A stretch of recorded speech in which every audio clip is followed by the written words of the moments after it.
Hi guys, welcome to the Citizen channel. I hope you're all staying safe and well. Please, if you are new to this channel, please push that subscribe button. We do everything City, past and present here on these little vlogs, so I do try and inform and entertain, and there's some links on screen as well for Facebook and Twitter where I do post loads of City stuff. So if you follow a friend me on there, I do check every few days and follow and friend everyone back. And if you do get a chance, please have a check out my film and TV channel as well, which I try and inform and entertain on there, and all the latest films and TV drama here in the UK and from around the world. So if you can check that out, that will be fantastic. Anyway, hope you enjoy today's feature. Welcome to another episode of the Matchday programme watch. Yeah, the home programme watch, slightly different to when we look at the away programmes.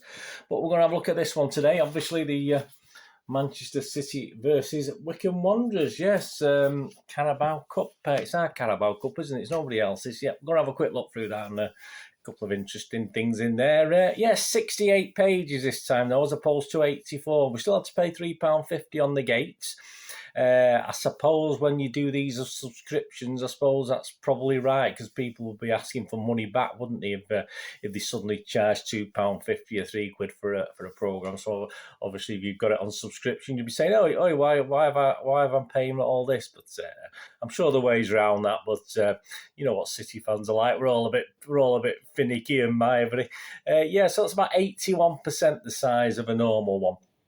So a couple of items have had to go, haven't they? So one of my favourites has gone as well. So I'm pretty gutted. So I'm not gonna mark this one very highly this week. That's for sure. If I did mark it, I don't usually mark these now, but not impressed. Anyway, just going through the programme itself. Reuben Diaz is the interview of the week. Yeah, it's okay. He was on the City online digital magazine interview as well, so a bit bored really. There's little bits and pieces that perhaps were actually copied in both, etc. But it's Reuben Diaz, isn't it? So we've got to read about wonderful potential leader. Obviously, he's going to be.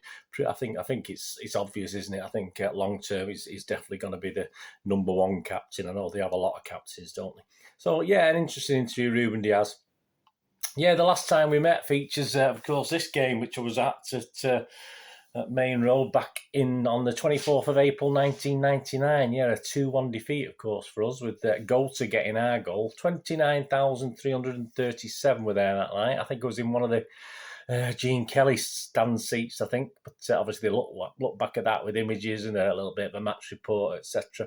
I mean, we were more or less in the playoffs by then, but it's about 3 games to go after that for the playoffs. So it didn't, we could have done with winning that. It just made it a bit tense. But it wasn't the greatest game, I don't think. But I think nerves was setting in then that but I think we were pretty safe in the playoff position. We just wanted that third spot, didn't we? So obviously we could play the weaker of the playoff teams, if you like. But so a nice little look back to that. An interesting head-to-head this week where they compare 2 players. Yeah, they've got the silky skills of our Brazilian Jesus, of course, and they compare him to the Hoff-End stroke Torkington Park skills of Adebayo Akinfenwa. Yeah, I'm being mean to him because I wasn't impressed. I wasn't impressed. If you watch my match review, I didn't like the cut of his jib, to be honest with you, and I've quite liked him over the years when I've seen little snippets and highlights of him. But no, I wasn't impressed with him. I know he's an old guy, but I certainly wasn't impressed. I know he's about 59, is he, or something like that? I'm not too sure. He's probably a couple of years younger than me. But there was a head-to-head, comparison. And if you look at the goals, for instance, Jesus has scored 51 in 135, and Akinfenwa scored 47 in 189. Yeah, so he's done a good job, hasn't he? But I think the fouls are the most interesting, based on what I saw last night at the game. Jesus has committed 109 fouls. Akinfenwa, whatever he's called, 333. I think that just about sums it up, doesn't it? And actually being fouled, he hadn't. I think it was 30 odd or something he'd been fouled. I mean, no one gets anywhere near him to foul him, did he? But so that was quite a funny head-to-head. I quite like that, even though obviously it's not really comparing like with like, is it? Let's be honest about it. The play for both was good as well. I'd forgot. I mean, I was a big fan of Nicky Reed when he was at City. City. I think he made about 216 appearances. And he actually played for Wycombe as well. I wasn't aware of that, but it was during the 94-95 season. He made 8 appearances for Wycombe Wanderers. So obviously that's a little bit on Nicky Reid. Not much, just a big picture and a few words, really, to be honest with you. And the X was a good one. Yeah, X looks at an older City player and asking various things on City at the moment and his time at City. And it features Curly Wurley, of course. It features Keith Curle. I think he made about 170-odd appearances between 91 and 96. And what I like about Keith Curle is it was the first visit to Old Trafford in April 7th, 1992. First time I took my lad to Old Trafford to watch a match. He was only 8 years old, and we were in the Stretford end paddock. Yeah, with lots of other City fans in there as well that night. At least 300 or 400 in there, singing and shouting all match. And it's because Curly scored that penalty, didn't he, in an equaliser. So it was nice for my lad to go to his first derby at Old Trafford and see City draw. I mean, my first derby, I actually saw City win, but it didn't happen often much after that until recent times. But there you go. So yeah, that's what I like about the Curly Wurley thing, because obviously he was one of my lad's favourite players for a little while. I think Sean Goldser took over, but certainly Keith Curle was one of his favourites as well. So that's what I like about that. So a nice little feature with Keith Curle, a question and answer sort of thing. What's in a name? I have a bit of fun with these what's in a names with the loose links, if you like. Obviously, we've got Ilkay Gundogan today. So, again, some of the links are a bit tenuous, to say the least. That's what I like. So I'll just try and find one that's a little bit tenuous. I mean, the letter L, obviously, in Ilkay, I-L. The letter L is for Liverpool. There you go. There's a tenuous link. And Jurgen Klopp, it's even moving in another direction, who signed him for Dortmund. So it's like 2 degrees of separation there for that link. But I do enjoy the what's in a name. I do like looking out the silly things, and that's not the only one. That's just one I thought I'd mention to you, but I do like that section. And we get a Q&A with Kane Taylor, towards the end, under 18. He describes himself, he's very modest, a very modest young man, this lad. He describes himself as a mix between KDB and Fernandinho.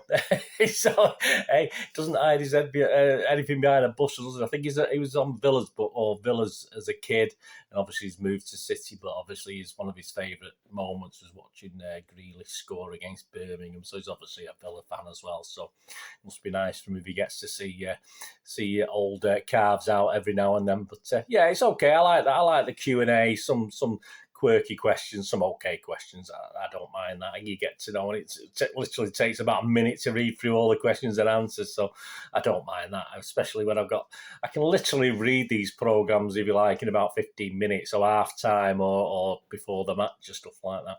But that's about it, guys. A reduced size. So we got no buzzer, of course, which I'm not overly worried about. No offence to buzzer, but nothing ever too deep and thrilling. But no Gary James. Shocking. That's all I can say. No Gary James. What can I say? I mean, something has to go, doesn't it? But perhaps the what's in a name could have gone, and perhaps a reduced. But then again, perhaps Gary James needs a rest. Perhaps he does too much for City. I'm not too sure. But for me, I would have dropped someone else out and put Gary James in with his history thing, and he could have done something on City and Wycombe, didn't he? I mean, we played 4 times before this game, so he could have come up with something. I do, so I'm sure he could. That's the only disappointment. As I say, I don't rate this the magazines. Obviously, I give the very first one of City 6.5, but I think the last couple I've done are more near a 6 out of 10 mark. To be honest with you, I'm not overly impressed. I've now got. If you do watch these Matchday programme watches, you're still with me now. Please, I've got the Leicester programme now, so that'll be out in very soon. I've had to obviously purchase that. I couldn't get to the game, so I've had to purchase that, and I've now got it. So there will be a Leicester City Matchday programme review coming up very, very soon.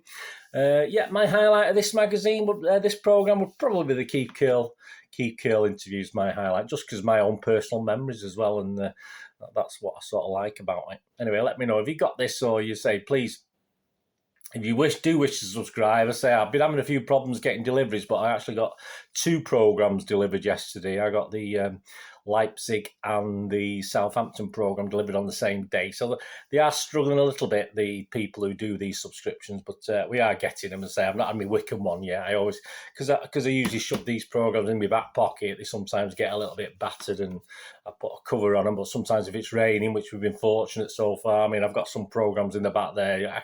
All the pages are stuck together. I can't even read them because obviously they've got wet and damaged and stuff like that. But I always like to get one from Reach pristine condition, if you like. So yeah, the subscription things would have been on the screen. So give them, you want, and they start 26 subscription, and it starts from the very next game you sort of subscribe at. So there you go. If you want it, please boost it up. But let's get it out there. It might encourage City to make bigger, better magazine match day programs. That'd be fantastic.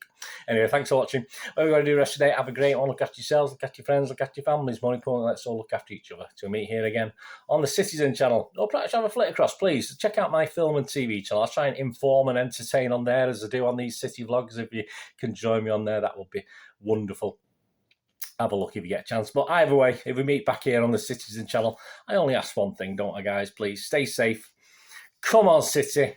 Thanks for watching. Bye for now.